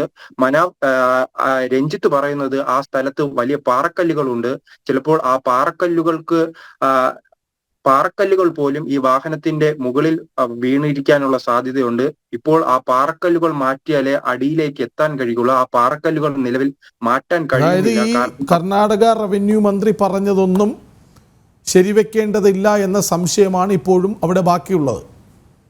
തീർച്ചയായും അത് പ്രധാനമായി തള്ളുന്നത് രഞ്ജിത്താണ് ആ മേഖലയിൽ ഇപ്പോൾ പ്രവർത്തിച്ചു കൊണ്ടിരിക്കുന്നത്. ഇന്നലെ 3:30 മുതൽ തന്നെ അദ്ദേഹം അവിടെ ക്യാമ്പ് ചെയ്ത് പ്രവർത്തിക്കുന്നുണ്ട്. ഈ കർണാടകയിൽ നിന്നുള്ള ദൗത്യ സംഘം പോലും ഈ രഞ്ജിത്തിന്റെ പ്രവർത്തനത്തെ അഭിനന്ദിക്കുന്ന ഒരു സാഹചര്യം നാം പലതവണ കണ്ടിട്ടുണ്ട്. കാരണം ഈ പ്രദേശത്തിൽ തുടക്കത്തിൽ നമുക്കറിയാം ഒരു മണ്ണിടിച്ചിൽ ഉണ്ടാകുന്നു. പക്ഷെ ആ പ്രദേശത്തിന്റെ ആ റോഡിന്റെ സമീപത്ത് മാത്രമായിരുന്നു, ആ സമീപത്ത് നിന്നും മണ്ണ് തുടക്കത്തിൽ മാറ്റുന്ന പ്രവൃത്തി മാത്രമായിരുന്നു ഈ ദൗത്യസംഘം, കർണാടകയിൽ നിന്നുള്ള ദൗത്യസംഘം ചെയ്തത്. മറിച്ച് റഡാർ അവിടെ കൊണ്ടുവന്നപ്പോഴും ഈ റോഡിന് സമീപത്ത് നിന്നാണ് ഈ റഡാറും അവർ പരിശോധിക്കുന്നത്, റഡാറിലൂടെയും പരിശോധിക്കുന്നത്. മറിച്ച് 3:30 രഞ്ജിത്ത് ആ സ്ഥലത്ത് വരികയാണ്. അതിനുശേഷം അവിടെ ക്രെയിൻ ഉപയോഗിച്ച് അദ്ദേഹം അതിൽ വടമിട്ടിട്ട് ഈ റോഡിന്റെ മധ്യഭാഗത്താണ് ഈ കൂമ്പാരം ഏറ്റവും കൂടുതൽ മണ്ണുള്ള പ്രദേശം. അവിടെയാണ് ഇത്തരത്തിൽ ഈ ലോറി കിടക്കുന്നതായി ആദ്യം മുതൽ തന്നെ സംശയം. പക്ഷെ അവിടത്തേക്ക് പോകുവാൻ ഇവർക്ക് ഭയമാണ്. കാരണം അല്ല, ശ്രീത്ത് ആ സ്ഥലത്തുണ്ടായിരുന്നതാണല്ലോ. ഇപ്പോൾ മന്ത്രി പറയുന്നു 98% മണ്ണും മാറ്റി എന്ന്. അങ്ങനെ ഒരു കാഴ്ചയാണോ ഉള്ളത്, അതോ ഇനിയും താഴേക്ക് പോകാനുണ്ടോ? തീർച്ചയായും ഇനിയും താഴേക്ക് പോകാനുണ്ട്. കാരണം എന്ന് പറയുന്ന അത്രത്തോളം ഭയാനകമാണ് അവിടെ ഉണ്ടായ മണ്ണിടിച്ചിൽ. കാരണം ഈ ഒരു ഞാൻ ശ്രീത്തിലേക്ക് വരാം. ശ്രീ മേജർ രവി ഒപ്പം ചേരുന്നുണ്ട്. നേരത്തെ സൂമിൽ അദ്ദേഹം കണക്ട് ചെയ്യാൻ ശ്രമിച്ചുവെങ്കിലും സാങ്കേതിക തകരാറുണ്ടായി. ഇപ്പോൾ അദ്ദേഹം ടെലിഫോൺ ലൈനിൽ ചേരുന്നുണ്ട്. ശ്രീ മേജർ രവി, നേവി വന്ന് പറഞ്ഞത് പുഴയിൽ ലോറി ഇല്ലെന്നാണ്. ഇപ്പോൾ റോഡിലില്ലെന്ന് അവിടുത്തെ റവന്യൂ മന്ത്രി മാധ്യമങ്ങളെ കണ്ട് പറയുന്നു. എന്താകും അവിടെ സംഭവിക്കുന്നത്? ഒരു മലയിടിഞ്ഞിട്ട് അതിനകത്ത് ഇത്രയും വലിയൊരു ലോറി കുടുങ്ങിക്കഴിഞ്ഞിട്ട് ഇപ്പൊ 6 ദിവസമായിട്ടും നിങ്ങൾ ഇപ്പോഴും അവരിത് ചെയ്തു ഇവരിത് ചെയ്തു. നിങ്ങൾ ഇതിനകത്ത് എന്തെങ്കിലും ഒരു professional approach from the beginning കണ്ടിട്ടുണ്ടോ? ഞാൻ ഇതിനകത്ത് ഒരു നോൺ പ്രൊഫഷണൽ അപ്രോച്ചാണ് ഇതിനെ ഞാൻ ഒബ്സർവ് ചെയ്തു ഈ 6 ദിവസമായിട്ട്. ഒരു സ്റ്റേറ്റ് ഗവൺമെന്റിന്റെ കയ്യിൽ ഒതുങ്ങാത്ത സാധനങ്ങൾ പലതും നാച്ചുറൽ കലാമിറ്റിയിൽ സംഭവിക്കാറുണ്ട്. ഈ സമയത്ത് നമ്മൾ എന്താണ് വേണ്ടത്? എല്ലാ ഡിസ്ട്രിക്റ്റുകളിലും എല്ലാ സ്റ്റേറ്റുകളിലും ഒരു ആർമി യൂണിറ്റ് ആ ക്യാപിറ്റൽ സിറ്റിയിൽ ഉണ്ടായിരിക്കും. അതിന് അവർ സ്റ്റേഷൻ ഹെഡ്ക്വാർട്ടേഴ്സ് എന്നാണ് പറയുന്നത്. ഇങ്ങനെ എന്തെങ്കിലും ഡിസാസ്റ്റർ വരുന്ന സമയത്ത് ഇമ്മീഡിയറ്റ്ലി ആർമിയെ ഇൻഫോം ചെയ്തിട്ട് അവരെ കൂടെ അലർട്ട് ചെയ്ത് കഴിഞ്ഞാൽ നിങ്ങളുടെ അടുത്തൊന്നും ഇല്ലാത്തതായിട്ടുള്ള എക്യുപ്മെന്റ്സും ഫെസിലിറ്റീസും ട്രെയിനിങ്ങും ഉള്ള ആളുകൾ ഇതുപോലുള്ള ഡിസാസ്റ്റർ മാനേജ്മെന്റ് ചെയ്യുന്ന ആളുകൾ അവിടെ ഉണ്ട്. കാരണം അവർ ഫേസ് ചെയ്യുന്ന അവലാഞ്ചസും ഹിമാലയത്തിന്റെ അവലാഞ്ചസും കാർഗിൽ മലകളിൽ നിന്നെല്ലാം മഞ്ഞ് വീട് കിടക്കുന്ന സ്ഥലത്തുനിന്ന് പോലും നമ്മൾ 6-ാം ദിവസം ഹനുമന്തത്തെ റെസ്ക്യൂ ചെയ്ത് ജീവനോട് പുറത്തെടുത്തിട്ടുള്ള ചരിത്രമുള്ളതാണ് ആർമിയുടെ റെസ്ക്യൂ ടീം എന്ന് പറയുന്നത്. പിന്നീടല്ലേ മരിച്ചുപോയി, അത് വേറെ സെക്കൻഡറി തിങ്. ബട്ട് അറ്റ്ലീസ്റ്റ് ആ ജീവനോട് പിടിച്ചെടുത്തല്ലോ. കാരണം ഓക്സിജൻ ലെവൽ കൊടുക്കാനുള്ള ഒരു സുരംഗം പോലും ഇട്ടുകൊടുത്ത് അതിൽ നിന്ന് ആ മനുഷ്യനെ രക്ഷിക്കാനുള്ള കേപ്പബിലിറ്റി ഇന്ത്യൻ ആർമിക്കുണ്ടായിരുന്നു. അപ്പൊ എന്താണ് നിങ്ങൾ ഇതുവരെ ഡിഫൻസിനെ അറിയിക്കാഞ്ഞതും? ഇന്ന് കാലത്ത് മാത്രം ഡിഫൻസ് ഫോഴ്സും നേവിയും എയർഫോഴ്സും എല്ലാം വരിക എന്ന് പറഞ്ഞു കഴിഞ്ഞാൽ നമ്പർ 1 വലിയൊരു പാളിച്ച. ഇപ്പൊ നടക്കുമ്പോൾ ഇപ്പൊ നേവി പറയുന്ന പുഴയിലില്ലെന്ന് പറഞ്ഞാൽ അവരുടെ സെർച്ച് പ്രകാരം പുഴയിലില്ല എന്ന് പറയും. പക്ഷെ മണ്ണിനടിയിലും ഇല്ല എന്ന് പറഞ്ഞു കഴിഞ്ഞാൽ പിന്നെ ഇത് എവിടെ പോയി എന്നുള്ളതാണ്. സോ അതൊരു ഒരു പ്രത്യേക തരത്തിലുള്ള ഒരു റിപ്പോർട്ടാണ്. ഐ ഡോണ്ട് തിങ്ക് ദാറ്റ് 2 സ്ഥലത്തും ട്രക്കില്ല എന്ന് പറഞ്ഞു കഴിഞ്ഞാൽ ഇതങ്ങ് പാതാളത്തിൽ പോയോ? ഇത്രയും പരിശോധിക്കാതെയോ? ഹലോ, അതിലിപ്പോഴും സംശയങ്ങളുണ്ടെന്നാണോ ഈ കർണാടക റവന്യൂ മന്ത്രി പറഞ്ഞത്? 98% മണ്ണും മാറ്റി, അതിനിടയിൽ ലോറി ഇല്ല, ഇനി അവിടെ തെരച്ചിൽ നടത്തേണ്ടതില്ല എന്ന് കർണാടക റവന്യൂ മന്ത്രി പറയുന്നു. അതായത് കൃത്യമായ പരിശോധനയില്ലാതെ പറഞ്ഞു പോവുകയാണോ അദ്ദേഹം? അതിലുമുണ്ടോ ഉത്തരവാദിത്വമില്ലായ്മ? ഞാൻ പറയട്ടെ, ഞാൻ ഉത്തരവാദിത്വമില്ലായ്മ തന്നെയാണ് ഞാൻ ഈ കാണുന്നത്. നിങ്ങൾ ഇത്രയും ദിവസം ഈവൻ ജേർണലിസ്റ്റുകൾ പോകുന്ന സമയത്ത് അവരെ അവിടുന്ന് ആട്ടി ഓടിക്കുക. എന്തിനാണത്? നിങ്ങൾക്ക് നിങ്ങളുടെ ഗവൺമെന്റ് ചെയ്യുന്ന എല്ലാം കറക്റ്റ് ആണെന്നുള്ളത് പബ്ലിക്കിനെ തെറ്റിദ്ധരിപ്പിക്കാൻ വേണ്ടി. നിങ്ങൾ ഈ ജനങ്ങളെ തെറ്റിദ്ധരിപ്പിച്ചുകൊണ്ടാണല്ലോ എല്ലാ സ്ഥലത്തും നമ്മൾ കാണാണ്. അത് കർണാടക ആണെങ്കിലും ഏത് സ്റ്റേറ്റ് ആണെങ്കിലും ഇവർക്ക് ഇവരുടേതായിട്ടുള്ള ഈ ഫോൾസ് പ്രസ്റ്റീജ് ഇത് വെച്ച് നോക്കിക്കഴിഞ്ഞ് ഞങ്ങൾ ചെയ്തോളാം, ഞങ്ങൾക്ക് ആരുടെയും ആവശ്യമില്ല, അതാദ്യം മാറ്റിവെച്ചുകൊണ്ട് എന്റെ സ്റ്റേറ്റിലത്തെ ഒരു മനുഷ്യന്റെ ജീവൻ അതിന് റെസ്പോൺസിബിലിറ്റി ഞാനാണ് എന്ന് വിശ്വസിക്കുന്ന മുഖ്യമന്ത്രിമാരാണ് നമുക്ക് വേണ്ടത്. അപ്പൊ അത് ഇല്ലാതെ മുഖ്യമന്ത്രിയും അതുപോലുള്ള മന്ത്രിമാരും മന്ത്രിസഭയും ഗവൺമെന്റുമാണ് വേണ്ടത്. അപ്പൊ അങ്ങനെ വരുന്ന സമയത്താണ് ഞാൻ എപ്പോഴും പറയാറുള്ളത് പോലെ തന്നെ ഡിസാസ്റ്റർ മാനേജ്മെന്റ് എന്ന് പറയുന്ന ഈ ഒരു സംഭവത്തിന് ഇന്നേ വരെ ഇവർ സീരിയസ് ആയിട്ട് എടുത്തിട്ടില്ല. ഈ ഡിസാസ്റ്റർ മാനേജ്മെന്റ് എന്ന് പറയുന്നത് മനുഷ്യന്റെ ജീവന് അത്രയും വില കൊടുത്തുകൊണ്ട് അതിനെ സംരക്ഷിക്കാൻ കഴിവുള്ള പ്രാപ്തരായിട്ടുള്ള എക്സ്പീരിയൻസ് ആയിട്ടുള്ള ഓഫീസേഴ്സ്, അവർ ചിലപ്പോൾ 80 വയസ്സായിരിക്കാം, 90 ഞാൻ പറയുന്നില്ല. പക്ഷെ പലരും ഡിസാസ്റ്റർ മാനേജ്മെന്റിൽ ഇന്നും ഡൽഹിക്കകത്ത് ഗവൺമെന്റിൽ വർക്ക് ചെയ്യുന്ന 75 വയസ്സായിട്ടുള്ള ആളെ അടക്കം എനിക്കറിയാം. കാരണം വെച്ചാൽ അവരുടെ എക്സ്പീരിയൻസ് ആണ്. അവർ പ്രാക്ടിക്കലായിട്ട് പോകുന്നില്ല, പക്ഷെ അവർ പറയും എങ്ങനെ ചെയ്യണം, ആരെ ഇൻഫോം ചെയ്യണം, എന്ത് ചെയ്യണം. ഈ എത്ര ഗവൺമെന്റുകൾ ഫോളോ ചെയ്യുന്നുണ്ട്? കർണാടക ഗവൺമെന്റിന്റെ ഡിസാസ്റ്റർ മാനേജ്മെന്റ് ഇവിടെ വന്നിട്ട് റവന്യൂ മിനിസ്റ്റർ ആണ് അതിന്റെ കാര്യം പറയേണ്ടത്. മണ്ണിനടിയിലില്ല, അവിടെ ഇല്ല എന്നുള്ളത്. അതിനകത്ത് അവിടെ ആക്ച്വലി പറഞ്ഞു കഴിഞ്ഞാൽ അവിടെ റെസ്പോൺസിബിലിറ്റി ആരുടെയാണ്? ഹോം മിനിസ്റ്ററുടെയാണ്. അതില്ലാതെ നിങ്ങൾ ഒരു മിനിസ്റ്റർ പറഞ്ഞാൽ മറ്റു റവന്യൂ മിനിസ്റ്റർ പറഞ്ഞിട്ട് ഇത്രയും വലിയൊരു ട്രക്ക് മണ്ണിനടിയിൽ ഇല്ലെന്ന് പറഞ്ഞു കഴിഞ്ഞാൽ വാട്ട് ഈസ് ഇറ്റ്? അതുപോലെ എന്തിനാണ് നിങ്ങൾ ഈ ജേർണലിസ്റ്റുകളെ ഒന്ന് ഓടിച്ചുകൊണ്ടിരുന്നത്? ഒരു പോലീസ് ഡിവൈഎസ്പിയെ ഞാൻ കണ്ടു. ഒരു ജേർണലിസ്റ്റ് ചോദിക്കും നിങ്ങളുടെ എസ് പിയോട് എസ് പിയോടെ ഞങ്ങൾക്ക് അറിയില്ല, നിങ്ങൾ ഫോട്ടോ എടുക്കരുത്, നിങ്ങളെല്ലാം ഇവിടുന്ന് പോ. അതെന്താണ് എനിക്ക് മനസ്സിലാവുന്നില്ല. നിങ്ങളുടെ ഒരു ഇറസ്പോൺസിബിലിറ്റീനെ മറ്റുള്ളവരുടെ പോലെ അതിനെ ഒളിക്കാനും അല്ലെങ്കിൽ കള്ളം പറയാനും വേണ്ടിയിട്ടുള്ള ഒരു മാർഗമായിട്ട് മാറ്റിയിരിക്കാനുള്ള ഈ ജേർണലിസ്റ്റുകളെ മാറ്റി നിർത്തുന്നത്, ഫോട്ടോഗ്രാഫേഴ്സിനെ മാറ്റി നിർത്തുന്നത്. That means you are incapable of saving one life and you don't want to admit it. ഇതാണ് ഞാൻ ഇപ്പൊ അവിടെ കണ്ടിരിക്കുന്നത്. മേജർ രവി, സൈന്യം വന്നതോടെ കാര്യങ്ങളുടെ ഗതി മാറിയിട്ടുണ്ട്. അതായത് ഈ ദിവസങ്ങളിൽ ഏറ്റവും അധികം മഴയും കാറ്റും ഉണ്ടായിരുന്ന ദിവസം ഇന്നാണെന്നാണ് ഞങ്ങളുടെ അവിടെ ഉണ്ടായിരുന്ന റിപ്പോർട്ടർ ശ്രീജിത്ത് പറഞ്ഞത്. എന്നിട്ട് പോലും കാര്യക്ഷമമായ രക്ഷാപ്രവർത്തനം നടന്ന ദിവസം ഇന്നാണെന്നും ശ്രീജിത്ത് പറയുന്നു. അതായത് സൈന്യം വന്നതോടെ ഈ രക്ഷാപ്രവർത്തനത്തിൻ്റെ ഗതി അപ്പാടെ മാറിയോ? ഇതാദ്യമേ വന്നിരുന്നുവെങ്കിൽ എന്ന് ചിന്തിച്ചിട്ടുണ്ടോ? എക്സാക്ട്ലി, അതാണ് ഞാനിത് ഈ പറഞ്ഞുകൊണ്ട് വരുന്നത്. ഇതുപോലുള്ളൊരു ഡിസാസ്റ്റർ, ഇതിപ്പം നമുക്ക് ഈ സംഭവം നടക്കുന്നു, ഇതിന്റെ എല്ലാം നമ്മൾ കണ്ടുകൊണ്ടിരിക്കുന്നു. ഞാൻ എപ്പോഴും സംസാരിക്കുമ്പോൾ നാളെ ഇതുപോലൊരു അബദ്ധം വരാതിരിക്കാൻ വേണ്ടിയിട്ടാണ് ഞാൻ ഇങ്ങനെ ചാനലിൽ വരുന്നത്. നിങ്ങൾ പറയുന്ന സംബന്ധിച്ച് സംസാരിക്കും. ഈ പ്രവർത്തനം, രക്ഷാപ്രവർത്തനം ആർമീനെ നിങ്ങൾ വിളിച്ച ഇത് ഈ 6-ാം ദിവസം വിളിക്കുന്നതിന് പകരം ഫസ്റ്റ് ഡേ തന്നെ അവരെ കൂടെ വിളിച്ചിരുന്നെങ്കിൽ എന്തുകൊണ്ട് നമുക്ക് അങ്ങനെ ചിന്തിച്ചുകൂടാ? എന്തുകൊണ്ട് വിളിച്ചില്ല? ഓക്കെ, ഫൈനാൻഷ്യൽ ഇംപ്ലിക്കേഷൻ, ഇത്രയും രൂപ ഞങ്ങൾ എക്സ്ചേഞ്ച് കൊടുക്കണം, അത് ജനങ്ങൾക്ക് വേണ്ടിയിട്ട് ചെയ്യേണ്ടത്. ആ ഡിഫൻസ് കൊടുക്കാന്ന് പറഞ്ഞാൽ ഇത് മറ്റേ കള്ളക്കടത്തും കരിഞ്ചന്തിന്റെയും പോലുള്ള ഡബിൾ മണിയൊന്നുമല്ല. അതിന്റെ ഒരു minimal government to government exchange കൊടുക്കുന്ന പൈസയുടെയാണ്. അതെല്ലാം അങ്ങോട്ടും ഇങ്ങോട്ടും പേപ്പറിലാണ് മാറുന്നത്. അപ്പൊ അവിടെ എന്താണ് നിങ്ങളുടെ ഈഗോ വന്നിരിക്കുന്നത്?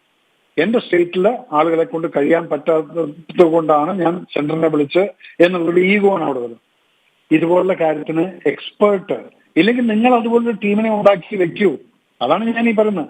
ഈ ഇതുപോലുള്ള ഡിസാസ്റ്റർ മാനേജ്മെന്റ് ടീം എന്ന് പറയുന്നത് അവർക്ക് പറയുന്നത് ശമ്പളം കൊടുത്തിട്ട് എന്തിനാ വെക്കുന്നത്? വല്ലപ്പോഴും ഒരു വെള്ളപ്പൊക്കം, വല്ലപ്പോഴും ഒരു ഭൂമി കുലുക്കം, വല്ലപ്പോഴും ഒരു ഫയറിന്റെ ഡിസാസ്റ്റർ, ഇത് തന്നെയാണല്ലോ നിങ്ങൾ പണ്ട് പറഞ്ഞിരുന്നത്.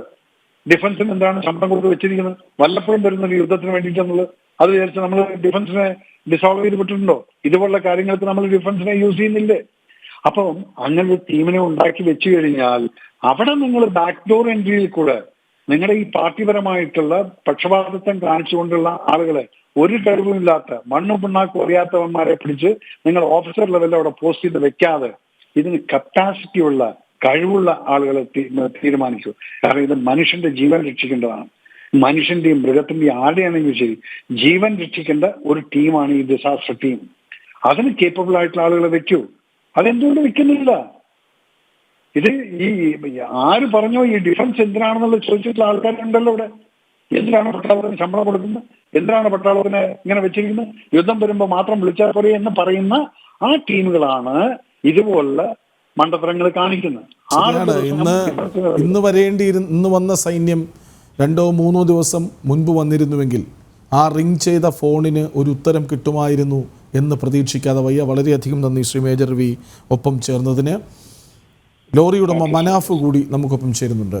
ശ്രീ മനാഫ്, ഇപ്പോൾ എവിടെയാണുള്ളത്? എന്തറിയിപ്പാണ് ഇന്ന് ഈ രാത്രി കിട്ടിയത്? ഞാനിപ്പോ ആ സ്ഥലത്തുനിന്ന് ലാസ്റ്റ് ഇറങ്ങുന്ന ആളാണ്. ഇതോടുകൂടി അവിടെ ഇനിയിപ്പോ അതായത് രക്ഷാപ്രവർത്തനം അവസാനിപ്പിച്ചു ഇന്നത്തെ?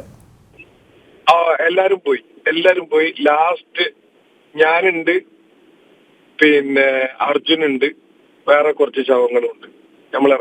ഞാൻ ഇറങ്ങാം അവിടുന്ന്. കഴിഞ്ഞ ഈ ടൈം ആകുമ്പോഴത്തേക്കും എല്ലാരും വീട്ടിലെത്തി. മനാഫുമായുള്ള ടെലിഫോൺ ബന്ധത്തിൽ പ്രശ്നമുണ്ട്. മനാഫിനെ ഒന്നുകൂടി ശ്രമിക്കുക. വീണ്ടും ശ്രീജിത്തിലേക്ക്. ശ്രീജിത്ത്, ഈ 6-ാം ദിവസവും അവ്യക്തത എന്തുകൊണ്ടാണ്?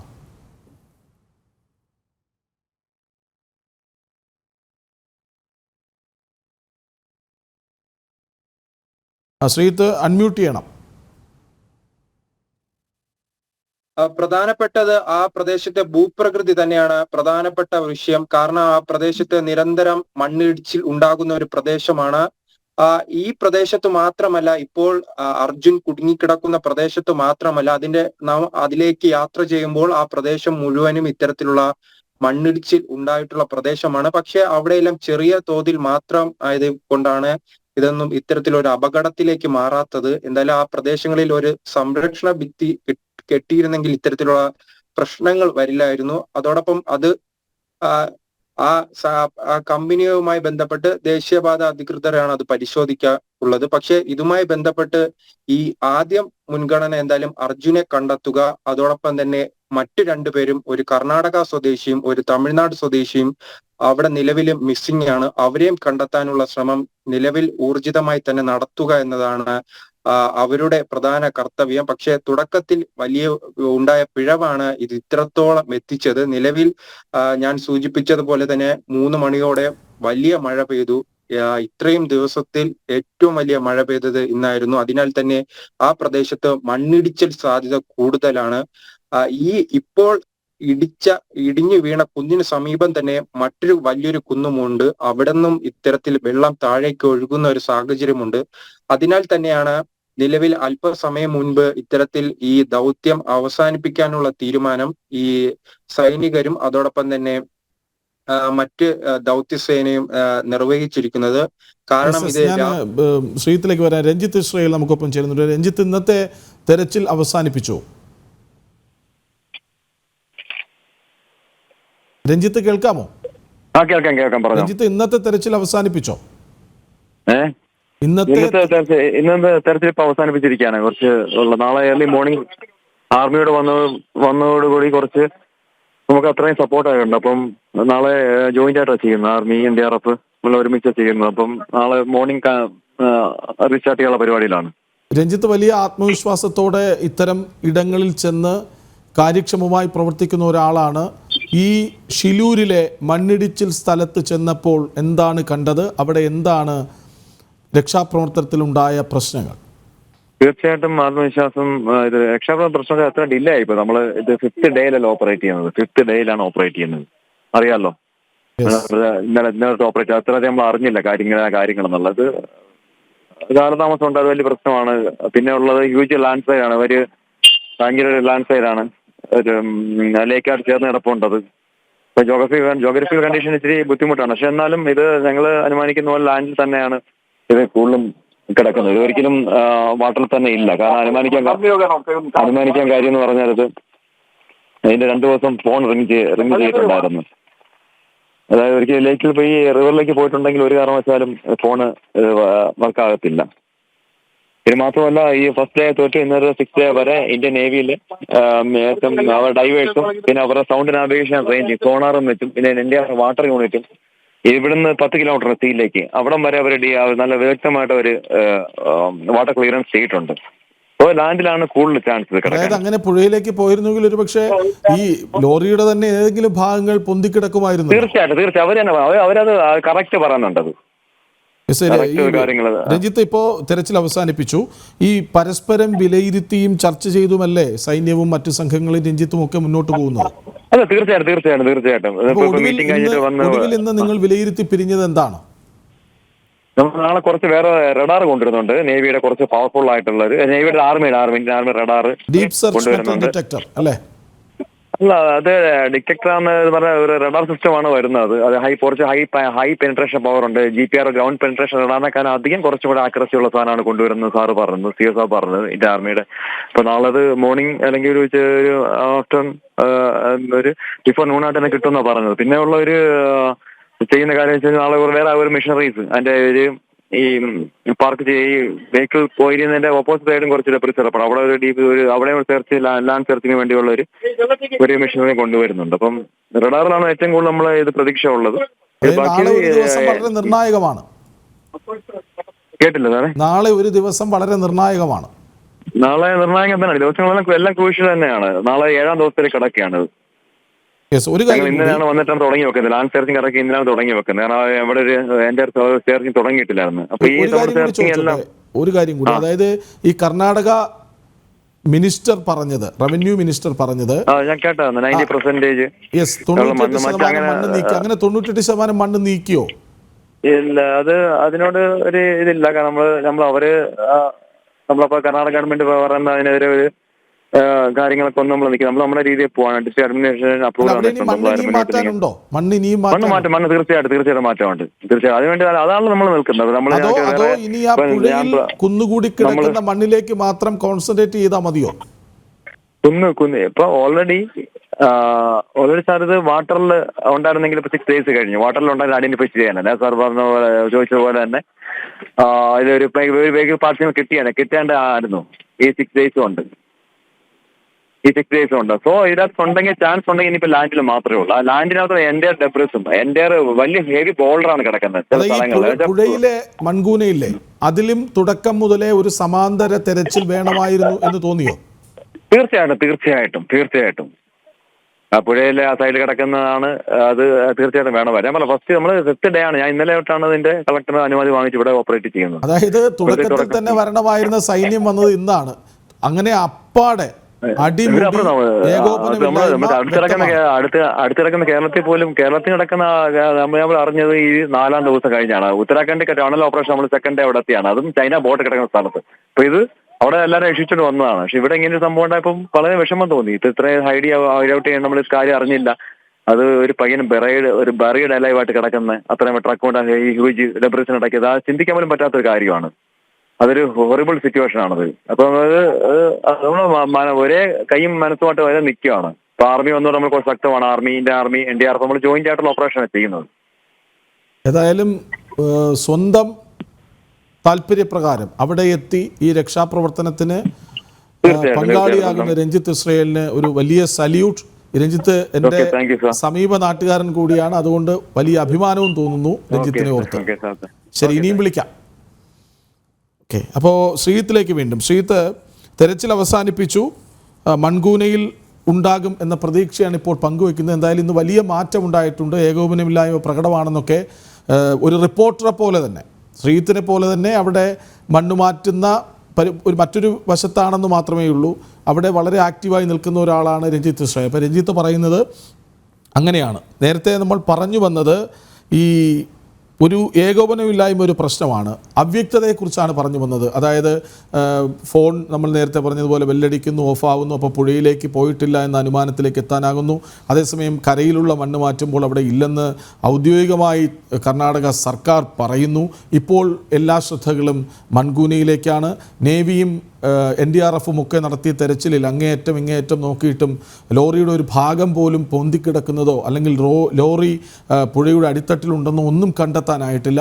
അപ്പോൾ ഇനി മുഴുവൻ ശ്രദ്ധയും ആ മൺകൂനയിലേക്ക്, പുഴയിലുണ്ടായ ഒരു മൺകൂനയിലേക്ക് പോവുകയാണ്. എന്താണ് ആകെ ഒരു അവ്യക്തത? അതായിരുന്നു ശ്രീജിത്ത് പറഞ്ഞു വന്നത്. തുടരും. തീർച്ചയാണ്. റവന്യൂ വകുപ്പ് മന്ത്രിയായിരുന്നു ഇന്ന് വൈകുന്നേരം അത്തരത്തിലൊരു പ്രസ്താവനയുമായി രംഗത്ത് വന്നത്. പക്ഷെ നിലവിൽ ഈ അല്പസമയം മുൻപ് വരെ ആ രക്ഷാദൗത്യത്തിന്റെ ഭാഗമായ രഞ്ജിത്താണ് ഇപ്പോൾ നിലവിൽ പ്രതികരിച്ചിരിക്കുന്നത്. അദ്ദേഹം ഇപ്പോൾ പറയുന്നത്, ഇപ്പോൾ ഈ GPRS ഏത് ഭാഗത്താണോ ലഭിച്ചത് ആ പ്രദേശത്ത് തന്നെയാണ് നിലവിലും രഞ്ജിത്ത് ഊന്നി പറയുന്നത്. ആ പ്രദേശത്താണ് വാഹനം ഉള്ളതായി തന്നെയാണ് രഞ്ജിത്തും വിശ്വസിക്കുന്നത്. അതിന്റെ അടിസ്ഥാനത്തിൽ നിലവിൽ ഇപ്പോഴും അല്പസമയം മുൻപ് വരെ അവിടെ പരിശോധന ഉണ്ടായിരുന്നു. എന്തായാലും ആ 98% എന്ന് പറയുമ്പോഴും അവിടെ പ്രവർത്തിച്ച രഞ്ജിത്തിന്റെ വാക്കുകളെ അവിശ്വസിക്കാൻ കഴിയില്ല. അദ്ദേഹം ഇപ്പോഴും ഈ ചർച്ചയിൽ ഊന്നി പറഞ്ഞിരിക്കുന്ന അത്തരത്തിലാണ്. ആ പ്രദേശത്ത് നിന്നും ഇനിയും മണ്ണ് മാറ്റാനുണ്ട്. അതോടൊപ്പം തന്നെയാണ് അതിന്റെ മറുവശത്ത് ഈ ഒരു കൂന രൂപപ്പെട്ടിട്ടുണ്ട്. ഈ വലിയ കുന്നിടിഞ്ഞ് താഴേക്ക് വരികയും അതിന്റെ സമീപത്ത് ഈ മണ്ണ് ഒരു കൂനയായിട്ടുണ്ട്. ആ സ്ഥലത്തും നിലവിൽ പരിശോധന ഒന്നും നടന്നിട്ടില്ല. ആ സ്ഥലത്ത് പരിശോധന നടത്തണം. അതിനുശേഷമാണ്, അതിന് സമീപമാണ് ഈ ഗംഗാ വാലി, വലിയൊരു നദിയാണ്. അതിന്റെ മധ്യഭാഗത്ത് വരെ ഈ മണ്ണ് എത്തിയിട്ടുണ്ട്. ഈ കുന്നിടിഞ്ഞ് ആ മധ്യഭാഗത്ത് വരെ മണ്ണുണ്ട്. അപ്പോഴേക്കും ഈ മണ്ണിനടിയിൽ ഇത്തരത്തിൽ ലോറി ഉണ്ടോ എന്നും ചിലർ സംശയിക്കുന്നുണ്ട്. അതിന്റെ അടിസ്ഥാനത്തിലാണ് ഗോകുൽ ഒരു ചോദ്യത്തിനായി കാത്തു നിൽക്കുകയാണ്. പക്ഷേ ഈ ശ്രീജിത്തും രഞ്ജിത്ത് ഇസ്രയേലും മേജർ രവിയും ഒക്കെ ചേർന്നതുകൊണ്ട് അതിന് കഴിഞ്ഞില്ല. ഗോകുൽ, ഈ കഴിഞ്ഞ 30-35 മിനിറ്റായി വീട്ടിലെ വിവരങ്ങൾ നമുക്ക് പ്രേക്ഷകർക്ക് മുന്നിലെത്തിക്കാൻ കഴിഞ്ഞിട്ടില്ല. അവർ മാധ്യമങ്ങളിൽ നിന്ന് മാറി നിൽക്കുകയാണ്. വലിയ പ്രതീക്ഷയായിരുന്നു ഇന്നലെ മുതൽ അവർ പങ്കുവച്ചത്. ഏതെങ്കിലും തരത്തിൽ അവരുമായി ബന്ധപ്പെടാൻ കഴിഞ്ഞോ? എന്താണ് അവർ പറയുന്നത്?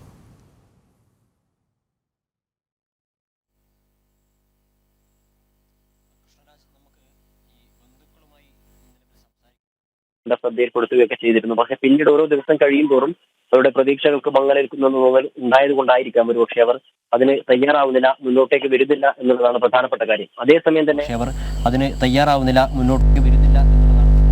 ഓരോ ദിവസം കഴിയും തോറുമുള്ള ഇത്തരത്തിലുള്ള കൃത്യവിലോപനം കൃത്യമായി തന്നെ ചൂണ്ടിക്കാട്ടിക്കൊണ്ട് അവിടെ നടക്കുന്ന പ്രവർത്തനങ്ങളിലുള്ള ഇവരുടെ വിയോജിപ്പ് കൃത്യമായി നാട്ടുകാർ രേഖപ്പെടുത്തുന്നു. ആ കുടുംബത്തിന് വേണ്ടി ഈ നാട് ഒന്നാകെ സംസാരിക്കുന്നതായിട്ടാണ് നമുക്ക് ഇവിടെ വന്നു കഴിഞ്ഞാൽ മനസ്സിലാക്കാൻ വേണ്ടി സാധിക്കുന്നത്. ഈ കഴിഞ്ഞ 6 ദിവസമായി തുടരുന്ന രക്ഷാപ്രവർത്തനത്തിന്റെ മന്ദഗതിയിലുള്ള പോക്ക് ഇന്നാണ് കർണാടക മുഖ്യമന്ത്രിയും റവന്യൂ മന്ത്രിയും ഉൾപ്പെടെയുള്ള ആളുകൾ അവിടെ എത്തിയിട്ടുള്ളത്. അവിടെ എത്തിയത് ഈ അർജുന് വേണ്ടി ഇവിടെയുള്ള മലയാളികൾ ശബ്ദിച്ചതുകൊണ്ടാണ്, അല്ലെങ്കിൽ അത്തരത്തിലുള്ള വിഷയം മലയാളികളായിട്ടുള്ള മലയാളി മാധ്യമങ്ങൾ ഉയർത്തിക്കൊണ്ട് വന്നിട്ടുള്ളത് കൊണ്ടാണ് നമുക്ക് തീർച്ചയായിട്ടും പറയാൻ വേണ്ടി സാധിക്കും. കാരണം 9ഓളം ആളുകൾ മരണപ്പെട്ടിട്ടുള്ള കർണാടക സ്വദേശികളായിട്ടുള്ള ആളുകൾ മരണപ്പെട്ടിട്ടുള്ള ആ വിഷയത്തിലേക്ക് അവിടെ എന്താണ് സംഭവിക്കുന്നത് എന്ന് അറിയാനോ അവിടെ രക്ഷാപ്രവർത്തനം നടക്കുന്നുണ്ടോ എന്ന് ചിന്തിക്കാനോ അല്ലെങ്കിൽ അതിനെ ഏകോപിപ്പിക്കാനോ അവിടെയുള്ള ഒരു മന്ത്രിയും തയ്യാറായിട്ടില്ല. മുഖ്യമന്ത്രി ഉൾപ്പെടെയുള്ള ആളുകൾ അവിടെ വന്നിരുന്നില്ല. പക്ഷെ ഇന്ന് അവിടെ മുഖ്യമന്ത്രി ഉൾപ്പെടെയുള്ള ആളുകൾ എത്തിയിട്ടുണ്ടെങ്കിൽ അത് ഈ നാട്ടുകാരുടെ ശബ്ദത്തിന്റെ ഭാഗമായിട്ടാണ്. ഈ കേരളത്തിൽ നിന്നുള്ള മാധ്യമ പ്രവർത്തകർ ഇത്തരത്തിലുള്ള വിഷയം വിളിച്ചു പറഞ്ഞതിന്റെ ഭാഗമായിട്ടാണ്. എന്നിട്ടും പക്ഷെ നേരത്തെ അർജുനും രഞ്ജിത്ത് ഇസ്രായേലും ഒക്കെ സൂചിപ്പിച്ചതിന്റെ ഭാഗമായിട്ടാണ്. എന്നിട്ടും പക്ഷെ നേരത്തെ അർജുനും രഞ്ജിത്ത് ഇസ്രായേലും ഒക്കെ സൂചിപ്പിച്ചതുപോലെ ഈ നിരുത്തരവാദപരമായിട്ടുള്ള ഒരു സമീപനമാണ് അവരുടെ ഭാഗത്ത് ഉണ്ടാവുന്നത് എന്നുള്ള വിമർശനം ഈ നാട്ടിലെ എല്ലാ ആളുകളും ഒരുപോലെ തന്നെ ഒറ്റക്കെട്ടായി മുന്നോട്ടേക്ക് വെക്കുന്നു. ഈ സൈന്യം വരാൻ വൈകിയതിലുള്ള അവരുടെ അമർഷം അവർ എല്ലാ സമയത്തും തന്നെ എടുത്തു കാട്ടുന്നുണ്ട്.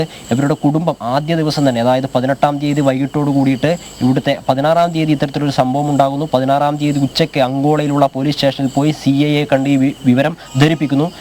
ഒരു മാറ്റവും ഉണ്ടാവുന്നില്ല. 17-ാം തീയതി ഇവിടെയുള്ള ചേവായൂർ പോലീസ് സ്റ്റേഷനിൽ പോയി പരാതി നൽകുന്നു.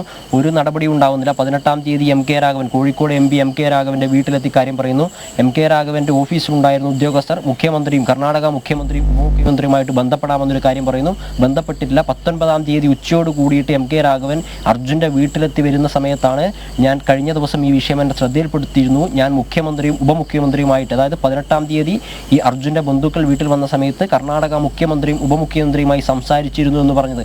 പിന്നീട് 19-ാം തീയതി അർജുന്റെ വീട്ടിൽ വരുന്ന സമയം വരെ MK രാഘവൻ MP ഉൾപ്പെടെയുള്ള ജനപ്രതിനിധികൾ അതിന്റെ ഫോളോ അപ്പ് വർക്ക് ചെയ്തിട്ടില്ല എന്നുള്ളത് പ്രധാനപ്പെട്ട കാര്യമാണ്.